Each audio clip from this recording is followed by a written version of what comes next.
The number of people who've died after contracting coronavirus in the UK now stands at more than 1,000, after the biggest daily increase seen so far. At today's government press conference, NHS England's medical director warned every one of us has a part to play if the UK is to keep the death toll under 20,000. 260 patients have died in the past 24 hours, bringing the total to 1,019. The majority of the deaths were in England, with victims aged between 33 and 100 years old. It comes as testing gets underway this week on frontline hospital staff in England and Scotland. With more, our health correspondent Dominic Hughes. The logistics of setting up a new medical facility from scratch. A race against time to prepare the newly named Nightingale Hospital in East London ahead of the coming surge of those who fall seriously ill with COVID-19. The sharp rise in today's death toll shows why these facilities are needed. The pressure over the coming weeks is going to be extreme. When the NHS is under increased demand as we expect, and is already happening in London, is that we're not going to be able to maintain the normal levels of staffing that we currently do. And so we're going to have to dramatically change the way that we work. So rather than one intensive care nurse looking after one patient, we're going to have to work more as a team. New figures published today give an insight into who's being admitted to critical care units. The data covers 775 patients in England, Wales and Northern Ireland. More than half of them are being looked after by hospitals in London. Most are aged over the age of 50, and the number of men falling seriously ill was well over twice the number of women. And in virus hotspots like London, the pressure is already building. How full are intensive care units in London and around the UK at the moment? Work is going on all over the country because, as you are also aware, the infection has spread a bit quicker in London. So we are not at capacity yet within London, but beds are being opened all the time to produce that extra surge capacity. And a reminder that in order to keep the death toll down, this is no time for complacency. If we do reduce the deaths to a level which is below what we initially thought, I want to be absolutely clear, that won't be because we are somehow lucky. It won't be because somehow the virus is acting in this country differently from any other country. It will be because every citizen in this country, the British public, have complied with the instructions that the government has given based on the best scientific evidence to reduce the transmission of the disease. If the NHS is going to avoid a crisis, it will require all hands on deck. That's why the introduction of testing staff across the UK who are currently having to self-isolate, as they've already been doing in Wales, is a big step forward. Dr Arash Salah is keen to work, but a rough cough means he has to stay away, at least until he's tested. Has it been a bit frustrating, then, waiting to find out whether you've got it or not? Yeah, it's really frustrating because I know the hospital's busy. Even at this relatively early point, things are really hotting up. I know that my colleagues need me, and it's quite frustrating being sat here at home when I know I could be at work and I need to be at work.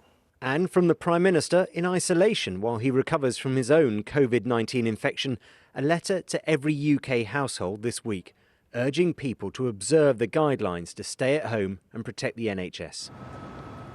New hospitals, more testing. An immense effort is now underway to try and shore up the health service for what lies ahead. Well, I think the news that 260 people have very sadly lost their lives to the coronavirus in just a 24-hour period will really shock people. But that, unfortunately, is in line with predictions that the death rate will double every 3 days or so. But what we need to remember, and it's worth saying over and over again, is that 4 out of 5 people, the vast majority, will experience just a very mild form of this illness, and it's only a very small proportion of people who will fall seriously ill. Kate. Dominic, thank you very much. Now, the government's also announced some more measures aimed at supporting businesses. Katie Prescott, our business correspondent, joins us now. So what was offered? Yes, another day and more schemes to support business through this crisis. The first announcement we heard this afternoon was around protective equipment. So things like face masks for frontline NHS workers, hand sanitizer, all of those things that we've seen a shortage of over this past month. And what the government said this afternoon is that it's going to reduce red tape around the production of these products in order that businesses can get them to market, it says, in the next few days. So what we're going to see are companies like drinks companies, for example, that would normally make alcoholic beverages, perhaps making ethanol that could be turned into hand sanitizer. Now, the second set of announcement was around the UK's insolvency laws, so really targeted at companies that are struggling. And one of the biggest announcements there was around what are called wrongful trading laws. So these are laws which mean company directors can be prosecuted if they keep a business going when it's really not viable. And what the government's trying to do is really encourage businesses to keep trading through this difficult period and remove that fear of prosecution from company directors who are keeping their businesses going. Now, there are some who say, look, this really could be open to abuse, but in the main, most people agree that what this is going to do is stop a spike in the number of company collapses, which is, of course, what so many people fear, given how much difficulty businesses are in at the moment. And the business secretary said what he hopes is this will allow businesses to bounce back once the pandemic is over. Katie, thank you. And more than 10,000 people have now died in Italy. 898 people have died in the past 24 hours alone. Hospitals in the north of the country are in desperate need for protective equipment as well as more staff. Mackenzie reports from Rome. A lifeline lands in Lombardy. Converted into a mobile hospital, this morning the German military flew critically ill patients from Italy's worst-hit region to hospitals around Germany. Italy's outbreak has been so concentrated in the north that hospitals are struggling to cope. Dr. Constantini's was one of the first to be overwhelmed. In my town, the situation is a bit improving. I think we are a couple of weeks ahead of the rest of Lombardy. So we now are on the plateau or the curve of new COVID infections. At first it was beds and ventilators in short supply, but now it's people. Nurses and doctors. Because we have some free beds inside our hospital we could use for patients because we don't have any more nurses or doctors. Today, Italy has reached a sobering milestone. More than 10,000 people dead. After nearly 900 more deaths were recorded since yesterday.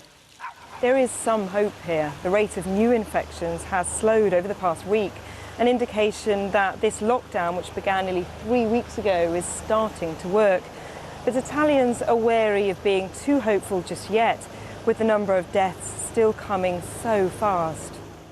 But the government's medical researchers say these recent deaths don't mean Italy isn't making progress. These people got the infection 2 or 3 weeks ago. So this is an image of Italy some weeks ago.